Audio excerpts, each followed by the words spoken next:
Olá pessoal, estamos no ar com você com o Dinheiro de Hoje, o seu programa sobre investimentos aqui nessa parceria entre a Com Dinheiro e a BBC News, para trazer para vocês principais mentes do mercado, quem pensa e faz o mercado financeiro brasileiro acontecer. Esse bate-papo leve, mas sempre com o intuito de tornar você um investidor melhor a cada dia, seja com o bate-papo com gestores, corretoras, seja com os empreendedores que vão ser os líderes das próximas empresas, daquele próximo IPO, os executivos de empresas de capital listado e, naturalmente, as pessoas que estão pensando o futuro desse mercado. E para exatamente esse tema, hoje nós vamos bater um papo com a Marina Cansado, especialista em investimentos sustentáveis, para contar um pouquinho do amanhã dos investimentos. Marina, é um prazer recebê-la aqui no Você com Dinheiro. Prazer é meu, muito bom estar aqui.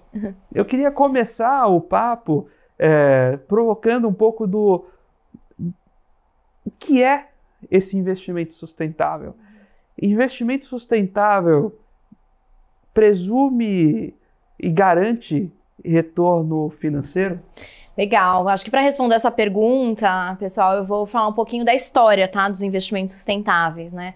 Os investimentos sustentáveis, que também ficaram conhecidos pelo termo investimentos ESG, né, que são investimentos que integram as variáveis ambientais, sociais e de governança, e depois até a gente pode falar um pouquinho por que eu estou usando investimento sustentável, mas esse conceito de investimento nasceu lá no início dos anos 2000, principalmente de fundos de pensão de países nórdicos, que começaram a ver que como eles geriam, né, o dinheiro da aposentadoria das pessoas, ou seja, um dinheiro de super longo prazo, que eles precisavam conseguir entender e antecipar quais vão ser as tendências que vão afetar o retorno e o risco dos negócios de longo prazo, né? Como investidores de longo prazo, eles precisavam entender isso. E eles começaram a perceber, por meio de uma série de estudos, que cada vez mais no mundo complexo, interdependente, em que os comportamentos sociais estão mudando muito, em que as mudanças climáticas estão se intensificando, gerando, né, uma série de disrupções, que não dava para tomar as melhores decisões de investimento sem considerar as variáveis ambientais e sociais.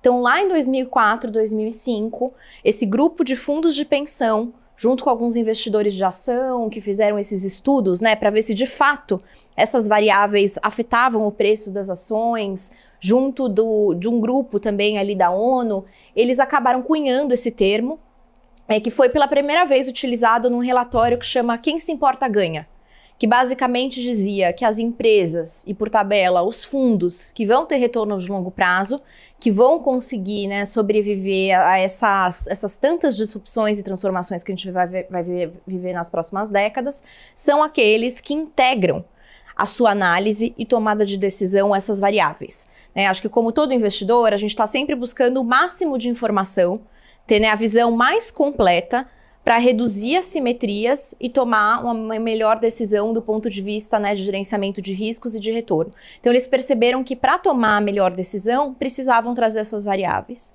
Então, esse movimento começou lá em 2004, 2005, foi criado uma associação que chama Princípios do Investimento Responsável, que hoje congrega 6.000 das principais gestoras de investimento do mundo. E essa associação, né, basicamente, para você ser signatário do PRI, a gestora se compromete, né, com os princípios do investimento responsável, que não só está trazendo as variáveis ESG para os investimentos, mas também está olhando para quais são essas tendências, como que o futuro está se moldando, quais são os temas que vão ditar o futuro, e ter um olhar também mais temático, né? Um olhar mais orientado para as teses que vão determinar os próximos anos. E hoje não dá para a gente falar de próximos anos e investimentos sem falar de descarbonização da economia, sem falar de, né, oportunidades que a economia da natureza coloca.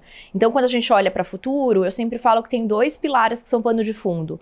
Um é a descarbonização, e a gente, né, ter um mundo aí menos intensivo na emissão de carbono, e o outro é a tecnologia.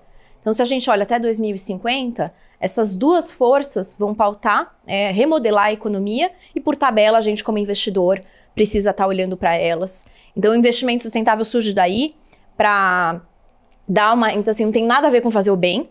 Eu gosto de falar isso, sabe? Investimento sustentável surgiu de uma necessidade dos investidores terem uma informação mais completa para um melhor gerenciamento de risco e para visar um retorno que se sustente no longo prazo e para conseguir, inclusive, capturar antes dos outros essas oportunidades que a descarbonização da economia vão trazer, e para o Brasil trazem muitos, e a gente vai explorar isso aqui hoje, né? Então, investimento sustentável pode gerar alfa positivo? Esse é o objetivo, senão não é sustentável, né? Até no sentido de que quando a gente está falando dessa transição que a gente está vivendo, e aí eu vou falar um pouquinho mais sobre essa transição, né? Qual que é essa grande transição que a gente está vivendo? O mundo, para evitar exceder o limite de temperatura de 1,5 grau, 2 graus Celsius, que pode parecer pequeno, nossa, a gente, né? O que uma variação de temperatura dessa natureza implica? Mas implica muito. Imagina, a gente fica com febre quando a nossa temperatura aumenta 1, 2 graus, né? O que a gente está vivendo é um mundo com febre, ou seja, um mundo que a temperatura está extrapolando o limite, e essa extrapolação de limite, o que gera? Gera o desequilíbrio do conjunto de variáveis que possibilitou a vida humana aqui na Terra. Então, para limitar o aumento de temperatura, todos os países, todas as empresas vão precisar, até 2030, reduzir suas emissões pela metade e zerá-las a 2050. Ou seja, a gente está falando que todas as empresas, nos próximos 5, 6 anos, vão ter que se rever profundamente. E não é mais uma escolha de, eu acredito ou não em mudanças climáticas, ou, eu quero ser bonzinho ou não. Hoje você tem um ambiente regulatório que está colocando para as empresas, não tem na Europa, as empresas hoje têm uma licença de quanto elas podem emitir de gases de efeito estufa. Se elas emitem mais do que elas podem, elas têm que ir ao mercado regulado de carbono, comprar mais licença para emitir, para poluir, e esse preço do carbono já está altíssimo, porque justamente esse mercado foi pensado para tornar impeditivo para as empresas não avançarem nessa descarbonização. Então, a descarbonização, ela é mandatória, né? Ela é um imperativo, ela vai precisar acontecer rápido, e isso pressupõe as empresas reverem sua logística, sua fonte de energia, a matéria-prima do que fazem, né? Então tem um processo profundo de transformação das empresas e muitas novas soluções emergindo, né? Então, como eu capturo o carbono, como que eu penso, né, numa tecnologia que vai viabilizar o hidrogênio verde, como que eu penso, né? Então, assim, tem toda uma transição das grandes empresas, mas também tem muita inovação emergindo. E do ponto de vista do investidor, isso muda toda a dinâmica. Porque eu preciso, né, para avaliar uma empresa na hora de investir um fundo, eu preciso entender se aquela empresa ou se aquele fundo está alinhado ou não a essa tendência dos próximos anos, que só vai se acelerar. E da outra perspectiva, hoje já tem também muitas pressões sobre os gestores de investimento. Hoje, em relação a estar investindo em quem está alinhado com a descarbonização, hoje, um investidor de ações, de crédito ou de private equity, venture capital no Brasil, se quiser captar com bolsa internacional, vai ter que responder uma série de questões em relação a que setores você está investindo, qual que é a pegada de carbono do seu portfólio. Inclusive, começam vários movimentos para fazer com que os gestores de investimento comecem a descarbonizar seus portfólios. Ou seja, façam uma medida de quanto que aquelas empresas do portfólio geram de emissões e como que eu vou trabalhar com elas ou mudar minha composição de portfólio para essa descarbonização acontecer. E acho que mais que isso, assim, essa agenda de clima tem aberto muitos novos bolsos, né? Se a gente pegava um investidor internacional, ele via emergentes como um pedacinho, dentro de emergentes, Brasil era um pedacinho menor ainda, e aí a gente tinha uma captação internacional de recursos muito limitada. Hoje, a agenda de clima, como o Brasil pode ser esse grande hub produtor e exportador de soluções climáticas, está abrindo bolsos que a gente nunca acessou. Então, uma oportunidade única para os gestores de investimento, para os investidores que conseguirem entender essas transformações, se antecipar e investir na hora certa nessas oportunidades. Você comentou que o investimento sustentável começou muito puxado pelo investidor institucional, fundo de pensão, fundo soberano. Exato. Essa percepção já alcançou as pessoas físicas? Então, grande parte do meu trabalho foi essa, né? Eu fui sócia da XP, te falei, né? Ajudei a montar toda a área ali de investimento sustentável. E grande parte, assim, do meu trabalho foi ajudar a furar essa bolha e levar isso para o varejo, né? Na Europa, esse movimento começou muito dos fundos de pensão, grandes gestoras. Nos Estados Unidos, muito puxado também por algumas grandes gestoras, como BlackRock e outras, e também family offices e endowments, né? Nos Estados Unidos, a cultura dos endowments, das universidades, das grandes fortunas, das fundações é muito importante. E ele já tem mandatos muito claros também de investir alinhado, né, a esse olhar de descarbonização ou esse olhar ESG.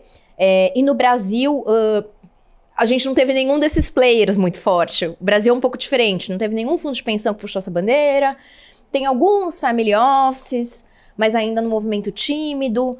Tem algumas gestoras. Então, muito do que a gente fez na época que eu estava na XP foi criar uma plataforma de mais de centenas, de dezenas, né, de produtos para que o investidor varejo, né, pudesse, a partir de cheques pequenos, investir, né, tanto em fundos brasileiros, mas também em muitos fundos internacionais. Porque como a Europa despontou nisso, os Estados Unidos, eles têm fundos mais avançados, né? Então você pega um fundo de uma gestora como a Nordea, que é um fundo de ações, mas que só investem em empresas que estão justamente criando soluções para a crise climática. É um fundo super interessante. Então tem vários fundos internacionais, gestoras de renome, que a gente conseguiu trazer e tornar acessível, né, para o investidor varejo. Na época que eu estava na XP, nós também criamos o primeiro fundo que tradeava essas licenças de carbono, que crédito carbono virou também um ativo financeiro. Tem uma oportunidade também bem interessante, inclusive de apreciação, né? Um ativo que o preço dele tende a crescer e por isso é um ativo que você investe, tem um potencial de apreciação do valor desse ativo. E a gente criou um fundo também bem interessante para o investidor varejo. Então, acho que tá chegando, e eu acho que parte desse chegar mais amplamente é desmistificar e tirar esses preconceitos que se formaram em torno do nome ESG ou em torno do nome investimento sustentável, né? Então, um desses preconceitos que eu queria quebrar é isso. A gente não está falando de abrir mão de retorno para investir em alguma coisa mais sustentável. Pelo contrário, a gente está falando em ter retorno e ter um olhar para risco adequado por entender as oportunidades que esse momento de descarbonização e transformação da economia traz. Eu sempre tenho escutado sobre esse tema com uma visão de você vai gerar o Sharpe a partir da redução de risco, mas não a partir do aumento de retorno. Né? E é super interessante esse ponto de vista de, olha, não, tem uma oportunidade de captura de geração de valor, especialmente para o primeiro entrante que vai... Então, pensemos o seguinte, se uma empresa carbonizada tem uma taxa de desconto maior, se você, como fundo, entra nessa companhia, surfa o processo de descarbonização e aguarda que a taxa de desconto dessa companhia caia, você captura um alfa do ajuste dessa taxa de desconto. Então, é muito bacana ter esse ponto de vista também. Uma dor que eu senti de outros investidores aqui no Brasil é a própria, digamos, avaliação, mensuração do que é sustentável numa carteira. Eu tive uma conversa com o pessoal da FGV, inclusive, é uma matéria aqui da Marina, que foi com a professora Cláudia, o professor William Não sei, conheço. Sobre como montar uma classificação para os fundos em termos de sustentabilidade. E a gente não queria ter questionário, porque isso tudo gera atrito no sistema. Então, como é que eu poderia fazer isso de maneira massiva? E na época a gente tinha feito um índice de Refendal em cima do Easy. Qual não foi a nossa surpresa? Foi assim que a gente abandonou o projeto, já dando spoiler, quando a gente viu que o fundo com o maior índice de sustentabilidade de acordo com essa conta seria um fundo monoações de Petrobras. Porque era a maior posição do Easy, era um fundo 120% alocado em Petrobras, alavancado em Petrobras. Então, seria um fundo muito sustentável, um fundo de uma petrolífera. Será que faz sentido? Ao mesmo tempo que sim, ela tem uma série de iniciativas sociais, de iniciativas de pesquisa. A própria Vale teve Brumadinho e é uma das empresas que mais investe em manutenção dos seus ecossistemas. Então, as empresas, como as pessoas, são esféricas, né? Não é maniqueísta. Como, nesse ambiente, classificar, ranquear e premiar quem é mais sustentável. E, no limite, a pergunta vai para o que é ser mais sustentável. O que é range, o que é espectro, você pode avaliar, e o que de fato vai ser bolinha preta. Então, petrolífera nunca vai ser sustentável. Como fazer esse balanço? Então, eu tenho um olhar bem pragmático em relação a isso, que é o seguinte: todos os setores vão precisar se descarbonizar, certo? Perfeito. E o que a gente precisa, assim, não adianta, assim, imagina, eu, Marina, como investidora, vou lá investir na Natura. A Natura já tem no DNA dela a sustentabilidade. Ou seja, eu como gestor de investimento, eu como investidor, não vai fazer diferença em termos da empresa melhorar nessa agenda de sustentabilidade, porque já é core dela. Então, onde os estudos acadêmicos mostram que está a maior adicionalidade é você investir nas empresas desses setores intensivos, mas com a prerrogativa de fazer, aí eu tô falando dos grandes gestores, né, investirem, como uma BlackRock no Brasil, sei lá, uma Constellation, uma SPX, enfim, investirem nessas grandes empresas, mas usar da sua pressão como investidor para cobrar planos estruturados e agressivos de descarbonização.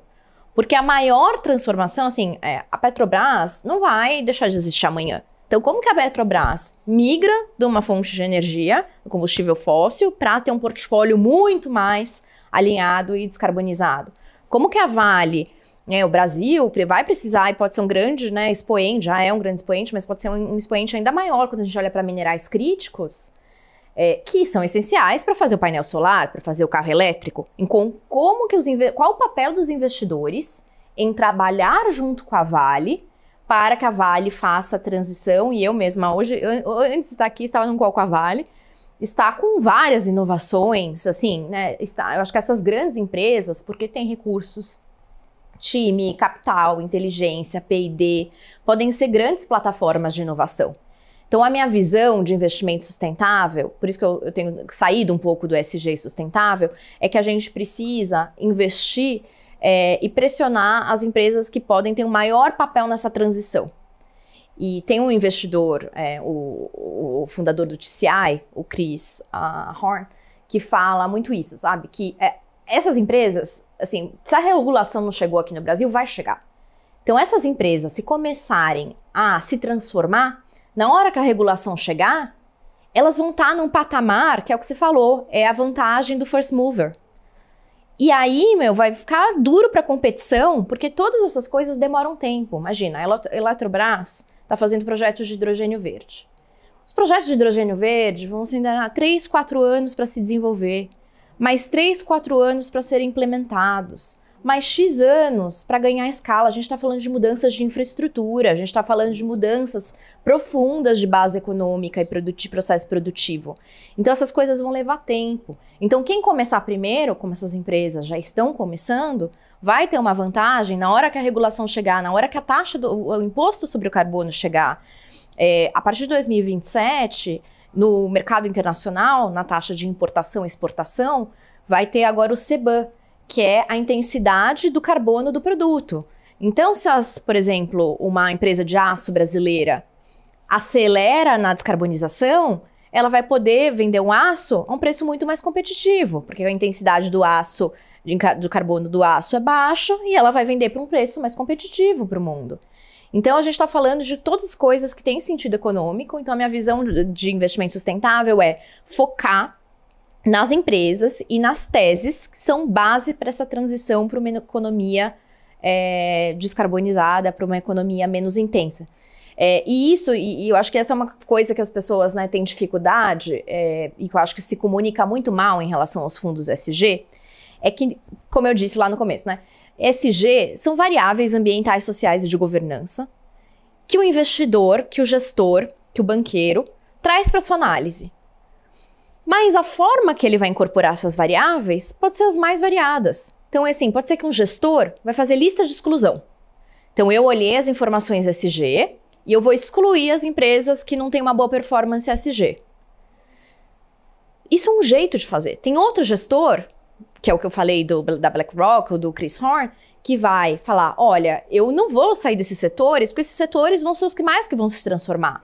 Mas agora, eu vou usar minha pressão de investidor para trabalhar junto da empresa para ela avançar. Tem outros fundos, aí quando a gente olha muito para Venture Capital, Private Equity, que isso tem um foco temático. Né? Então, o fundo da EB Capital Prefer Futures, que só investe, inclusive eu sou investidora desse fundo, só investe em teses em consolidação da cadeia de reciclagem, agora está investindo em biogás, biometano. E nessa linha de transformação tem a W Capital, por exemplo, que ela tem esse ponto de olhar empresas com mais potencial de avanço, né? Não é você comprar Natura, você tem pouco a ajudar. Exato. Então, assim, o que eu acho que o investidor tem que olhar? Quando ele se deparar com um fundo SG, um fundo, ele entender qual que é a tese do gestor, qual que é o olhar daquele gestor. Aquele é um gestor que faz exclusão, aquele é um gestor que tem um viés temático, aquele é um gestor que faz ativismo, aquele é um gestor que só integra no valuation, só entre aspas, né? Porque isso já é muito. E aí tem todo um desafio de quantificar, né? O prêmio de risco. Como eu quantifico, né? Eu sou uma empresa de alimentos. E eu vi ali que as mudanças climáticas vão impactar aquela minha cadeia de fornecimento, né? E aí tem todo um trabalho de precificar como isso vai impactar, sei lá, o preço daquele alimento, ou como isso pode aumentar o risco de eu não ter o fornecimento necessário e ter que pegar de um outro fornecedor.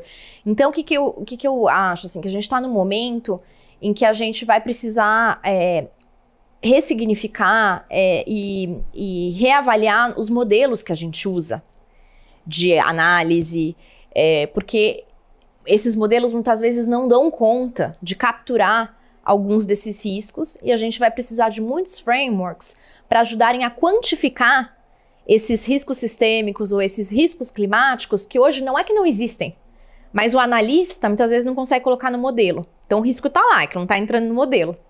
E eu acho que esse olhar, quando a gente traz a lente de clima, é como que a gente traz essas outras variáveis, né, para o modelo, até porque as mudanças climáticas trazem uma outra grandeza de riscos, que são os riscos físicos.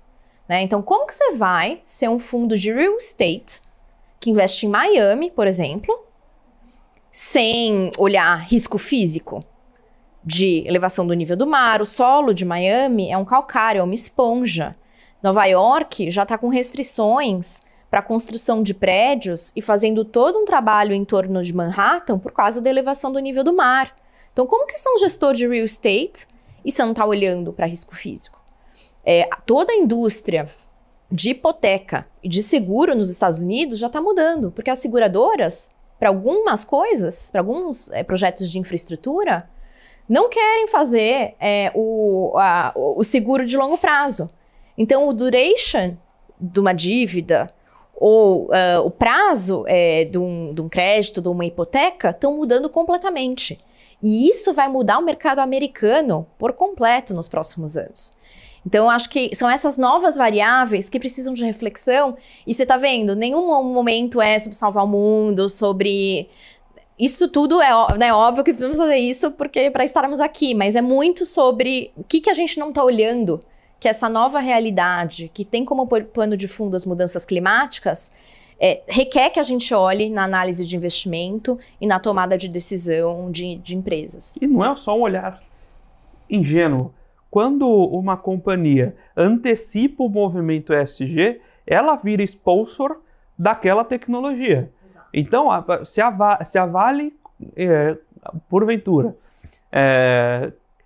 faz ferro e o alto forno é abastecido a etanol, que é neutro a carbono, ela vai ficar batendo na porta da ONU dia após dia. Olha, você tem que, olha só, o pessoal está fazendo aí com carvão.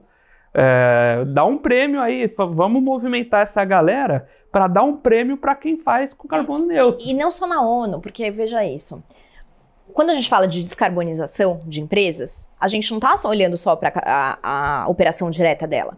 Né? Quando a gente mede o impacto em termos de emissões de gás de efeito estufa de uma empresa, a gente olha escopo 1, que é a emissão direta daquela empresa. Escopo 2, que é o uso de energia. Qual que é a emissão do uso de energia que ela... E o 3, que é a cadeia de valor dela. Ou seja, vamos supor, uma empresa na China tem que se descarbonizar, tem que reduzir suas emissões, escopo 1, 2 e 3, até, sei lá, 2030. Essa empresa da China vai ter que priorizar comprar um insumo de um fornecedor que fornece aquele insumo com menor pegada de carbono, porque senão a empresa na China não alcança sua meta. E como eu disse, China já tem mercado regulado, Europa já tem mercado regulado. Então, assim, e hoje você tem, assim, inclusive o Science Based Targets Initiative, que é uma iniciativa que valida os planos de descarbonização dessas empresas com base na ciência. Então, de novo, não é que a empresa quer ou não quer, ela vai precisar descarbonizar, porque senão os países não alcançam suas metas de redução, e esse limite de aumento de temperatura vai, né, não vai ser alcançado, e esse foi o pacto global feito no Acordo de Paris. Então, eu acho que quando a gente começa a colocar em perspectiva que descarbonizar uma cadeia, isso afeta toda a lógica de comércio internacional. Isso afeta no mundo multipolar geopolítica. Eu estava em Davos no começo do ano, só se falou disso. Por isso que o Brasil também está em um lugar muito competitivo. Porque o Brasil, né, é poliamor, assim, ele se dá com todo mundo, né? Excelente termo, vou começar a usar isso. E isso é ótimo, porque você, né, então a gente agora, imagina, os países do Oriente Médio precisam se descarbonizar. Então é melhor comprar uma coisa do agro brasileiro menos intensa em carbono. Melhor comprar o aço do Brasil, e aí está acontecendo um outro fenômeno. Que muitas vezes, só você comprar de outro país não dá, né? Tá acontecendo o fenômeno de, ao mudar as cadeias de valor e a logística, do nearshoring ou do friendshoring, que é basicamente empresas mudarem a sede de fábricas ou de plantas produtivas e etc., para estarem num país que tem as condições para se produzir produtos de menos intensidade de carbono. Então imagina, o Brasil pode começar a receber fábricas e empresas do mundo todo por ter uma energia, uma matriz energética uma das mais limpas, por ter o etanol, por ter agora, né, uns anos, hidrogênio verde, para poder, o Brasil pode se tornar um hub, pense marítimo. Tem os portos todos no Nordeste, com toda a estrutura que está sendo montada para produzir hidrogênio verde, que pode ser transportado via navio como amônia líquida.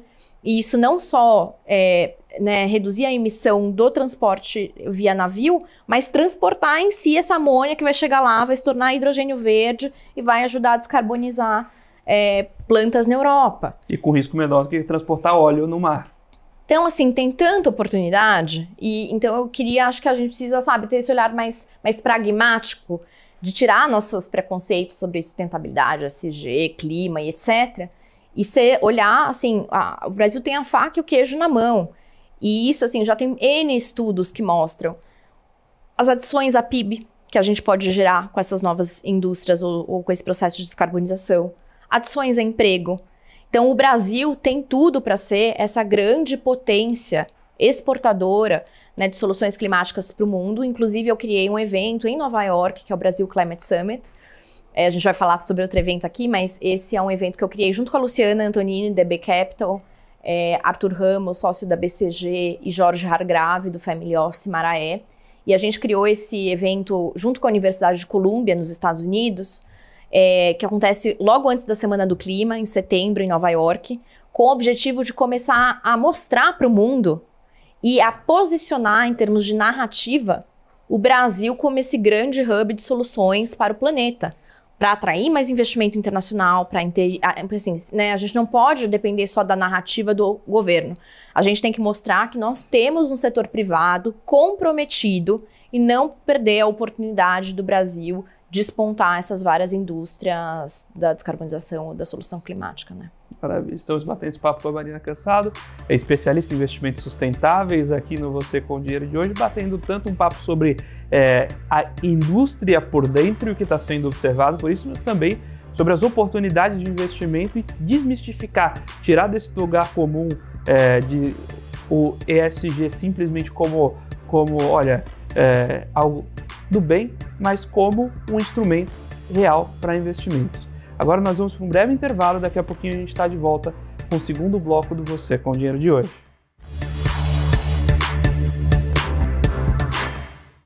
Olá pessoal, estamos de volta aqui para o segundo bloco do Você com Dinheiro de hoje, batendo papo com a Marina Cansado, especialista em investimentos sustentáveis aqui sobre, naturalmente, como pensar o investimento sustentável por dentro desse mercado e a visão dos investidores. E a gente terminou o bloco anterior comentando um pouco desse posicionamento estratégico do Brasil em investimentos sustentáveis no mundo.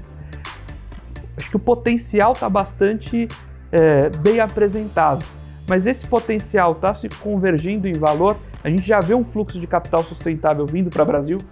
Olha, sim, principalmente do investidor internacional. Então, como eu disse, esses grandes fundos de private equity focados em teses ligadas à descarbonização, fundos de venture capital, tem toda essa agenda que a gente chama de soluções baseadas na natureza, que são projetos de carbono, projetos de reflorestamento. Então, hoje você teve startups de reflorestamento ano passado no Brasil captando quase R$1 bilhão. Uma startup de reflorestamento, só com dinheiro internacional. Então, acho que muito do meu trabalho tem sido acelerar esse fluxo de capital internacional para essas boas soluções, tanto em fundos quanto em negócios específicos. Do outro lado, também trabalhar com o capital local, que eu acho que o capital local ainda está se aproximando dessas oportunidades, os gestores mais tradicionais. Então, acho que também parte do meu trabalho é muito de trazer para perto, sabe? E tangibilizar essas oportunidades, dando números, dando clareza para elas, para que a gente também tenha esse capital local engajado. E a gente também vê muitas sinalizações positivas, de governo, a despeito de qualquer preferência política. Você vê o BID com o Ilan na sua liderança, junto do BNDES, lançando agora no final de fevereiro um mecanismo de hedge cambial, para investidores internacionais que querem investir em soluções aqui de descarbonização. Porque um dos principais desafios para você captar investimento internacional é a percepção de risco país, o risco cambial do Brasil, e essa dificuldade de entender a nossa política, Então, se a gente, se o governo conseguir contribuir com um pouco de estabilidade e esse mecanismo, tentando dar essa segurança para o investidor internacional, claro, começa uma coisa pequena, está começando com $3 bilhões, mas é uma estrutura que deve crescer no tempo e é um experimento de que se eu garantir isso aqui para o investidor internacional, será que ele vem em mais potência? Então acho que uma das mensagens é que para a gente transformar esse potencial em valor, a gente vai precisar de uma conjunção de esforços. Ou seja, o governo fazendo sua parte, não assim com um discurso que desse estabilidade em algumas frentes, desenvolvendo os marcos regulatórios necessários, em algumas frentes, atuando com incentivos ou subsídios, colocando o BNDES para também usar seu capital para destravar essas soluções que vão precisar de um tempo, de um capital mais paciente até alcançar uma escala. Então, isso é uma frente. E do outro lado, essa composição de investidores internacionais que já estão mais maduros, atuando aqui junto com investidores locais, pode ser bem benéfica para destravar o capital para essas frentes. E as grandes empresas, como uma Vale, etc., muito do investimento está ali, E eu acho que vai um tempo para elas começarem a captar no seu valor, de ação, essas várias frentes, de investimento. Agora, o custo da inação também é grande. Então, uma Petrobras, por exemplo, se ela não mostra planos condizentes de descarbonização, começa a ser questionada, tem uma percepção de risco, que é afetada, e isso também, apesar dos resultados de curto prazo, isso sim começa a afetar. Então, tem tanto o tempo que é necessário para se transformar esses projetos estruturantes em valor, mas do outro lado também tem o custo da nação, como que você não está alinhado a essa agenda, gera uma percepção de risco que daí afeta também o valor daquela empresa, por exemplo. Inclusive, você trouxe a questão subsídios da própria ação do BNDES, a gente ter o papel de maestro aqui é bastante influente, no sentido de que existe capital internacional nisso, mas se o capital internacional vai investir no BNDES sem selo, é igual para banco, uma coisa é você fazer financiamento imobiliário, uma coisa é o resto. Por quê? O dinheiro que vem da poupança vem com um selo de que tem que ir para o mercado imobiliário.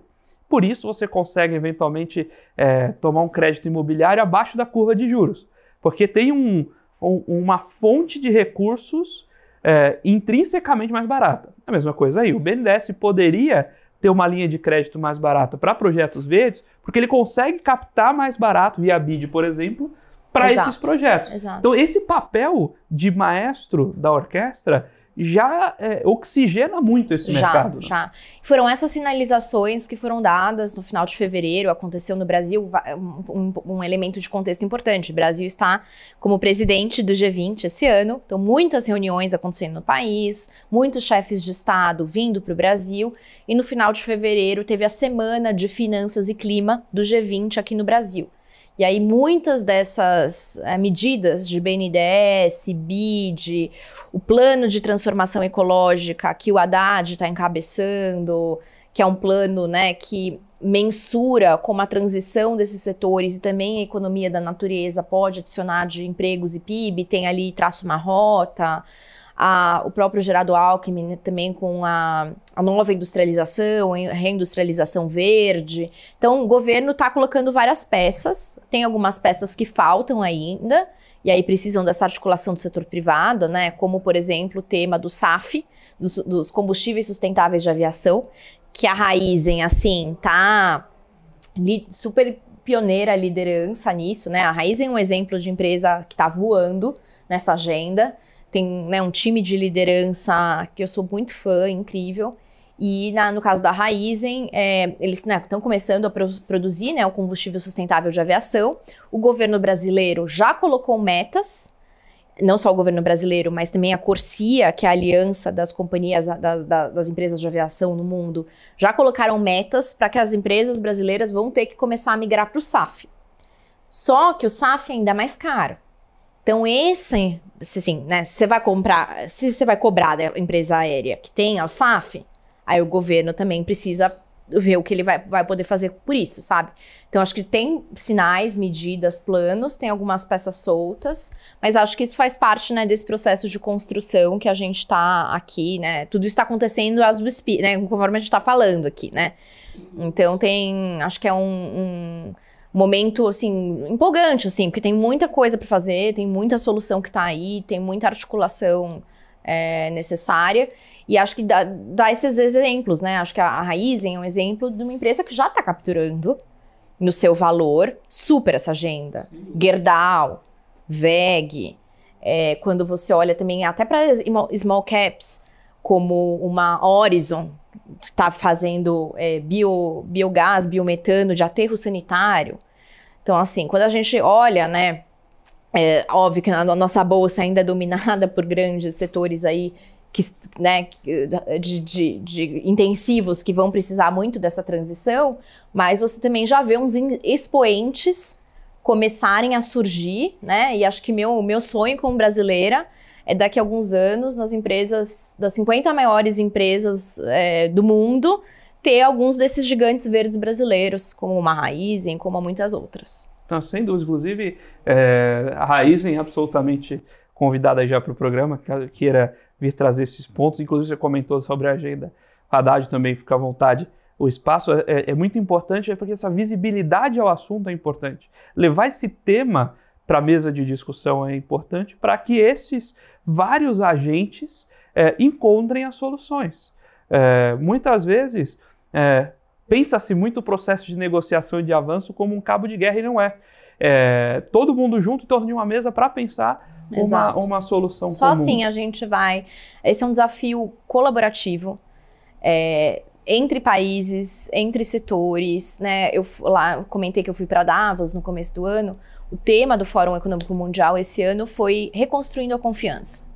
que é muito nessa linha de que se a gente ficar com medidas protecionistas, cada país tentando ali fazer o seu, assim, a gente não vai conseguir superar esses grandes desafios que são, assim, enormes que a gente tem pela frente e que a agenda climática coloca prazo, tem prazo, é 2030. Porque se não for até 2030, a acumulação de gás de efeito estufa na atmosfera já vai, assim, extrapolar mais do que já extrapolamos de aumento de temperatura, e isso implica em coisas que a gente não volta atrás.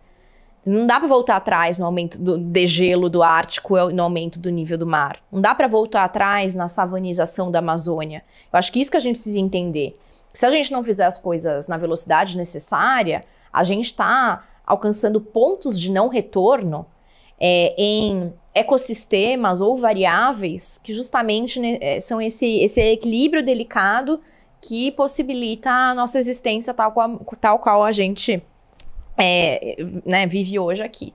Então, acho que isso que é muito importante. Nessa linha de promover os encontros, você comentou no primeiro bloco que falaria sobre um evento aqui hoje. Conta um pouquinho do CCC pra gente. Legal.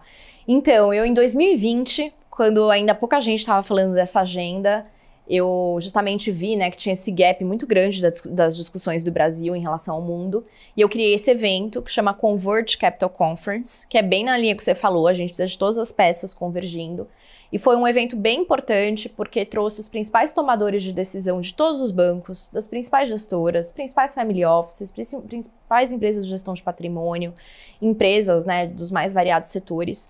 Na época foi um encontro de 2 dias, eu fiz no Rio de Janeiro, porque eu queria uma imersão, que as pessoas ficassem lá 2 dias discutindo isso. E foi muito importante, porque acho que abriu a cabeça desses grandes tomadores de decisão sobre, né, essas várias temáticas. Um mês depois, isso foi em fevereiro de 2020, um mês depois veio a pandemia, né, o mundo mudou completamente. Eu também fui para papéis institucionais, como na XP, depois acabei indo para uma empresa também de crédito de carbono, e agora em 2024 eu retomo esse evento, né, Converge Capital Conference. Esse evento vai fazer parte da primeira semana de investimento no Brasil para Clima, que é a Brazil Climate Investment Week. Então, uma semana que vai começar a acontecer anualmente em maio, e essa semana começa no dia 21 de maio com a Converge Capital Conference.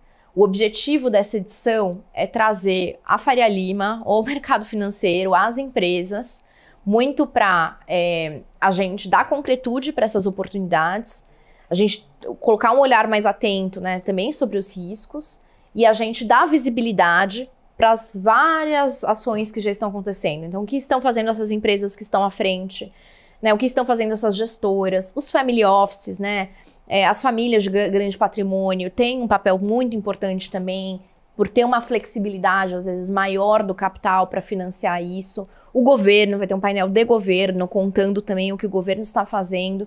Então, a ideia é colocar essas várias peças na mesa para aproximar essa discussão da Faria Lima e para que a gente saia de lá, de fato, ativamente buscando oportunidades de investimento que tenham sentido econômico e, ao mesmo tempo, acelerem essa agenda. No dia seguinte da Converge Capital vai ter um evento bem importante de matchmaking entre negócios nessa agenda e investidores, inclusive trazendo vários investidores internacionais para essa semana. Então vai ser um grande encontro de investidores locais, investidores internacionais, em torno de como que a gente gera retorno e gera essa transição necessária como Brasil por meio dessas soluções. A gente vai abrir as inscrições na segunda-feira, então vai estar ali no LinkedIn da Converge Capital Conference, também no Instagram, vai ter, né, talvez no Google vai dar para achar, e aí, né, quem se interessar por esse tema vai ser super bem-vindo. Então é aberto ao público, quem quiser? São 400 pessoas, né, então as vagas é um evento bem limitado, tem um formulário ali de inscrição, mas sim, vai ser um evento que, né, quem for investidor, quem tiver o perfil de ser parte do mercado financeiro ou executivo de empresas, empreendedores que estão olhando para essa agenda, vão ser muito bem-vindos. Você encontra como próximos passos para a gente, bem comentou, que no Brasil a gente não teve a figura daquele fundo de pensão do fundo soberano puxando esse carro. E essa é uma característica do mercado financeiro brasileiro, né? A gente tem os investidores institucionais um pouco difusos, a gente não Sim. tem a figura que surgiu lá nos Estados Unidos do endowment, que é um fundo institucional que já nasce muito profissionalizado. Então, aqui a gente tem iniciativas um pouco mais difusas. O que a gente consegue fazer para acelerar esse processo? E quem poderia puxar esse carro na ausência desses grandes institucionais? Então, assim, eu acho que vai ter que ser um pouco de todo mundo, entendeu? Eu acho que vai ser de todo mundo. Então, eu acho que você já tem bancos muito, né, nessa agenda. Inclusive, um dos principais patrocinadores do evento é o BTG, que tem uma agenda, eles vão contar vários dos esforços deles, inclusive eles compraram participação numa empresa de crédito de carbono sistêmica e vão contar porque fizeram isso, né? Então acho que você tem os bancos começando, né, ali num passo, as gestoras em outro, principalmente as gestoras mais de líquidos, né? Então, private equity, venture capital, infra, mas começando também agora a trazer mais as gestões de crédito, as gestoras de crédito de ações. Você tem um pouco os family offices. Então, minha tentativa nesse evento é juntar esses vários segmentos para que a gente se articule e torne esse processo menos difuso. A gente vai precisar orquestrar muito bem essas pecinhas intersetorialmente e dentro do mercado financeiro, nesses diferentes tipos de atores, para a gente não perder o timing. Né, eu falei presidência de G20 esse ano, mas o ano que vem tem COP no Brasil. O mundo todo estará de olho no Brasil. Assim, não sei, né, se a audiência tem a dimensão, assim, mas as COPs, que são as conferências do clima, se tornaram o principal fórum de negócio do mundo. O ano passado foram 200 mil pessoas em Dubai, muita aceleração de negócio e investimento acontecendo em torno, né, da agenda do clima. Esse ano vai ser no Azerbaijão, em Baku. O ano que vem vai ser aqui no Brasil. Então, como que a gente vai se preparar para capturar esse momento e todo esse olhar para o Brasil? O ano que vem, o Brasil também ainda está na presidência dos BRICS. Né, BRICS que se ampliou e agora, né, tem essa terminologia sul-global, né, Global South, que vai, assim, que se articular bem, daí podem sair grandes também acordos entre países, investimentos. A gente tem visto muito, né? Brasileiros agora indo para fóruns na Arábia Saudita, essa ligação cada vez maior do mercado financeiro brasileiro com o Oriente Médio, também com Singapura. Então, enfim, como eu disse, a gente tem muita oportunidade e a gente precisa se articular melhor para, né, cada um dar sua contribuição, cada um gerar seu valor, né, também gerar riqueza a partir disso, né? E a gente não perder esse timing tão único, né? E assim, eu sempre falo, eu não quero ser a geração que viu o Brasil de novo perder a oportunidade, sabe, ser o país do futuro. Se tem uma hora pra gente ser o país do futuro, é agora. E eu, como geração, não quero deixar essa oportunidade passar. Tá na hora de ser o país do presente. Exatamente. Né? E você traz um ponto que é fundamental, né? Quando a gente olha o Global South, né, os antigos BRICS, a gente tem o Brasil já numa posição de razoável destaque. É uma economia maior do que a da América do Sul, é uma economia um pouco mais acessível ao mercado global do que China e Rússia. Tem o mercado de capital mais desenvolvido. Tem o mercado de capital mais desenvolvido. A gente esquece disso, mas a Bolsa Brasileira é uma das 10 maiores do mundo. Né? A gente às vezes fica um pouquinho essa síndrome de vira-lata, mas isso garante uma infraestrutura para o investidor externo vir aqui comprar uma ação nossa na B3. Poxa, se você compara o Brasil, a Bolsa Brasileira, com outras bolsas aqui na América do Sul, né? Você tem uma bolsa desenvolvida na Colômbia, a bolsa do Chile é muito restrita, a bolsa da Argentina também é lá muito movida pela própria dívida pública. Poxa, a gente já tem os veículos, né? Então eu acho que é muito esse ponto, não é nem de o Brasil agora ser o país do futuro. Este é um momento que a gente tem os fundamentos, a infraestrutura para ser o país do presente. Do agora, total. Né? E vamos ver se dessa vez a gente tá passando. Dizem que não passa um cavalo selado 2 vezes. Exato. A gente tá vendo, toda hora passa um cavalo e fala, olha que, puxa, devia ter pego, né? Vamos ver se nesse cavalo a gente monta. Mas esse não vai ter outro, viu? É a oportunidade do século. O ex-vice-presidente Al Gore fala, né, que a Revolução Verde, ela tem a magnitude da Revolução Industrial, mas a velocidade da Revolução Digital. E que essa é a grande oportunidade de negócio desse século. Assim, não vai ter outra. Então, é melhor a gente começar a olhar para isso, se aprofundar, né, se tirar os vieses e preconceitos e ter um olhar, né, mais objetivo, pragmático, se articular, né, criar redes para conseguir avançar nessa agenda e não perder essas oportunidades agora. Sem sombra de dúvidas, Maria. Queria começar a agradecer. Prazer foi meu. Pela participação. Acho que, como a gente comentou ao longo da própria entrevista, a importância de ter gente olhando e discutindo esse tema e poder trazer sua contribuição aqui para quem está assistindo aqui ao programa, em ver. E eu acho que uma coisa que às vezes a gente, na dromocracia, né, na busca pela velocidade, deixa passar, que é sentar para pensar sobre o tema e refletir sobre essas perguntas, qual é a posição, como essa conta fecha, né? A vantagem de ser o first mover, né?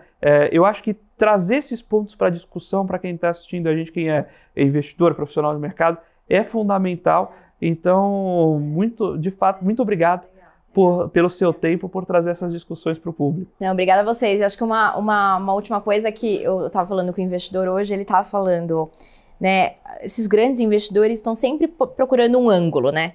Quem faz negócio está sempre procurando um ângulo para fazer negócio. E eu acho que a gente tem aqui, né, segundo esse investidor, esse Brazil angle, sabe? Esse ângulo do Brasil, que é exercer esse papel nesse momento de desafios climáticos e descarbonização pelos nossos ativos naturais, pela infraestrutura e fundamentos que a gente já construiu ao longo desses anos. Então, eu acho que para todo mundo que quer fazer negócio, quer fazer investimento, começar a colocar esse novo ângulo aí no seu radar. Maravilha, muito obrigado. Fica à vontade de deixar seus contatos, quem quiser continuar acompanhando os materiais, inclusive... Sim. LinkedIn, Convert Capital Conference, ou meu LinkedIn pessoal, Marina Cansado. A gente vai colocar as informações aí para inscrição na Convert Capital Conference, que acontece aqui em São Paulo, ali no SP Hall, né, debaixo ali das torres, inclusive da XP, da minha ex-casa, dia 21 de maio, daqui 2 meses. Então não perca a Convert Capital Conference. E, mais uma vez, Marina, muito obrigado. Obrigada a você. Obrigada a vocês. Pelo seu tempo. Muito obrigado a você, telespectador aqui da BMC News, investidor e profissional de mercado, pela sua companhia, pela sua audiência. Você com Dinheiro vai ao ar de segunda a sexta, sempre aqui no mesmo horário, para trazer para vocês temas de relevância que fazem de você um investidor melhor a cada dia. Seja conversando com esses gestores, seja conversando com participantes de mercado, órgãos reguladores e assim por diante, mas também com essas pessoas que estão pensando o mercado do futuro para antecipar os movimentos a você e, naturalmente, a sua carteira de investimentos. E se você quiser saber um pouco mais sobre a Com Dinheiro, como ela pode ajudar você e o seu negócio, não deixe lá de visitar o nosso site www.comdinheiro.com.br e deixar também sua dúvida, sua sugestão, seu feedback. Manda lá uma mensagem para a gente em contato@comdinheiro.com.br. É sempre um prazer receber o feedback de vocês. Deixa lá também sugestão, quem você quer ver aqui conosco no Você com Dinheiro. Nós vamos ficando por aqui com Você com Dinheiro de hoje. Muito obrigado pela sua companhia, pela sua audiência e até a próxima.